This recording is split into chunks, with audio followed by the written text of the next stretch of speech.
మన ప్రియతమ నాయకులు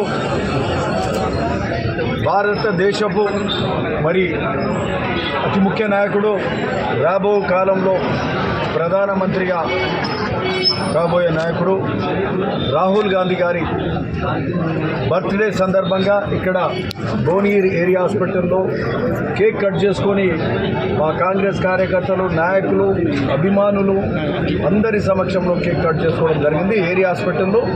మరి అట్లనే ఇక్కడ పండ్లు బ్రెడ్ కానీ ఇట్లాంటి పంచే కార్యక్రమం చేస్తున్నాం.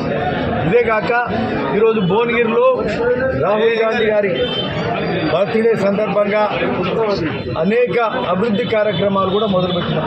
భువనగిరికి సంబంధించిన హౌసింగ్ బోర్డ్, అట్లనే బార్పేట్, అట్లనే సింగనగూడెం, అట్లనే మన సర్దార్ నగర్లో దాదాపు 1.5 కోటి, మళ్ళీ అవి కూడా అయితే దాదాపు 2 కోట్లు, 1.75 2 కోట్ల వరకు అభివృద్ధి కార్యక్రమాలు చేసే కార్యక్రమం ఈరోజు చేసినాం.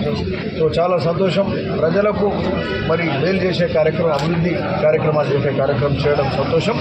సరే ఈరోజు ఈరోజు ఈ రాష్ట్రంలో ప్రజాస్వామ్య ప్రభుత్వం, ఒక ప్రజాపాలన రావడానికి రాహుల్ గాంధీ గారి పాదయాత్ర ఏదైతే దాదాపు దేశం నలుమూలలో కూడా పాదయాత్ర చేసి కన్యాకుమారి నుంచి కాశ్మీర్ వరకు కూడా దాదాపు 3.5-4 వేల కిలోమీటర్ల పాదయాత్ర చేసి దేశ ప్రజలందరినీ కూడా ఉత్తేజపరిచి మరి దేశంలో శాంతి సామరస్యం ఉండాలి, అన్ని కులాలు మతాలు అందరం కలిసి ఉండాలి, దేశం ఒక సెక్యులర్ దేశంగా ఉండాలి అని అందరూ కలిసి ఉండాలి, ప్రేమ వంచాలి, ద్వేషాన్ని దూరం చేయాలని చెప్పి మరి రాహుల్ గాంధీ గారు చెప్పి మరి ప్రజలందరినీ కూడా ఉత్తేజపరిచి ఈరోజు తెలంగాణలో కాంగ్రెస్ ప్రభుత్వం రావడానికి రాహుల్ గాంధీ గారు అయింది. దేశంలో కూడా దాదాపుగా ప్రభుత్వం వచ్చినట్టు ఒక్క 20-30 సీట్లు వస్తే ఈరోజు కాంగ్రెస్ ప్రభుత్వం వస్తుండే, రాహుల్ గాంధీ గారు ప్రధానమంత్రి అవుతుంది. కొద్దిలో మిస్ అయినాం.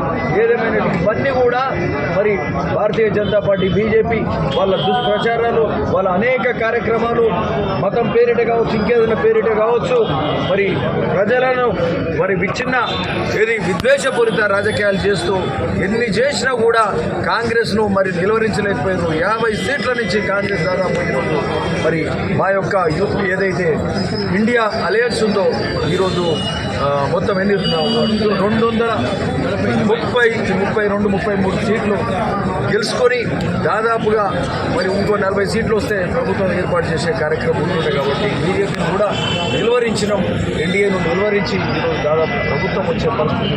రాహుల్ గాంధీ గారు మరి ఈ దేశంలో అందరికీ ప్రియతమైన నాయకుడు. ఆయన బర్త్డే సందర్భంగా అది చాలా సంతోషం. అందరూ కూడా మరి ఒక పండుగ వాతావరణంలో ఈ కార్యక్రమం